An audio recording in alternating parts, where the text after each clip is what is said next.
Hello friends, बरायबाय Bodo Info official YouTube channel आसा खालामो नोंथांमोना बयबो मोजाङै दङ। दा बे समाव बिग आपडेट सफैदों बेनो जाबाय साख्रिनि रिजाल्ट। दा फिन खनसेबाव वेटिं लिस्टनिफ्राय होनाय जाबाय। दा बेनो जाबाय WCD आव।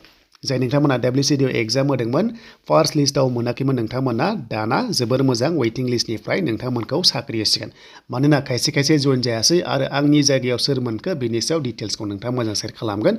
मानोना आंबो बेयाव जइन खालामासै। जाय नोंथांमोना बड' जब इनफो इउटुब चेनेलाव गोदान साबस्क्राइब खालामना ला जेब्लायबो साख्रिनि आपडेट नोंथांमोना मोननो हागोन।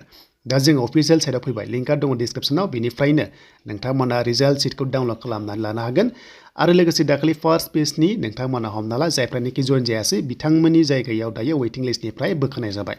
स' बेखौ नायनोबा नोंथांमोना लिंक दङ लिंकआव फैनानै डाइरेक्ट PDF फाइलखौ डाउनलड खालाम बेनिफ्राय डिटेल्सखौ नायनो हागोन। दा बेनि जयनिं डेटआ समबारखालि 12 आगस्टआव जागोन बेखायनो नोंथांमोना अफिस टाइमाव सहैथारनांगोन आरो जायनोखि नोंथांमोना दाखालि बावै आंनि रिजाल्ट मोनदोंमोन आरो बे एग्जामा जादोंमोन 27-28 जुनाव जादोंमोन थांनाय मासावहाय देन बेनिफ्राय आङो सेलेक्ट जादोंमोन हमना ला नैबे तामुलपुर पस्टआव अके आरो बेयाव आङो माने जयनिंखौ जानाय जायासै माने माखासे जाहोननि थाखाय।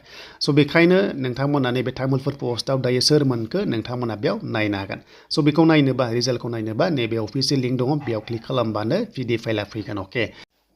दा बेनो जाबाय रिजाल्ट शीट। दा बेयाव गोबांथार डिस्ट्रिक्ट दङ बेयाव नोंथांमोना नायदो डकुमेन्ट्स भेरिफिकेसन जागोन बेखायनो नोंथांमोना टाइमाव सहैनांगोन। दा बाक्सायाव दङ पस्टआ प्रजेक्ट कर्डिनेटर बेनिफ्राय case worker. Project coordinator means माने डिस्ट्रिक्ट कर्डिनेटर एबा सासेल' बेयाव थाखायो अके डिस्ट्रिक्ट थाया बाट प्रजेक्ट नाम होदों।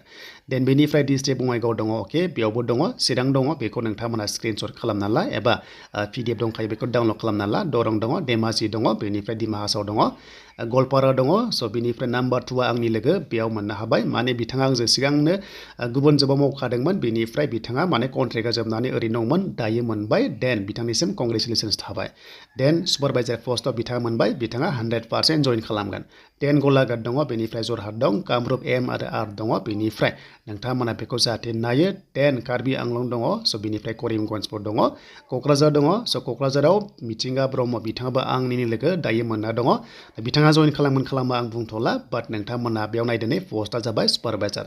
स' बिथाङाबो इन्टारभिउ होदोंमोन देन वेटिं लिस्टआव दङमोन बिथाङाबो दिनैनि दिनाव रिजाल्टआ फैबाय।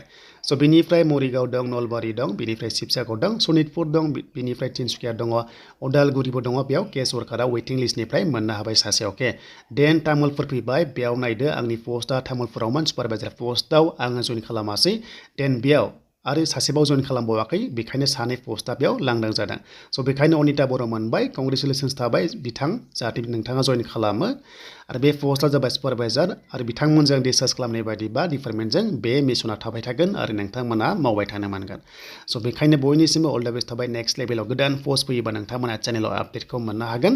दा जायखिजाया वेटिं लिस्टनिफ्राय गोबांथार माने बेयाव मोननो हाबाय बेखायनो बयबो नोंथांमोना जाहाथे अफिस टाइमाव थाङो जयनिंआव। आरो बेनो जाबाय WCD कन्ट्रल रुमाव थांनांगोन बे जाबाय गुवाहाटियाव। फार्स्टआव एग्जाम जादोंमोन बेनिफ्राय लोगो PI लादों एन्ड बेनिफ्राय सर्टलिस्ट खालामनानै साख्रिखौ होनाय जायो।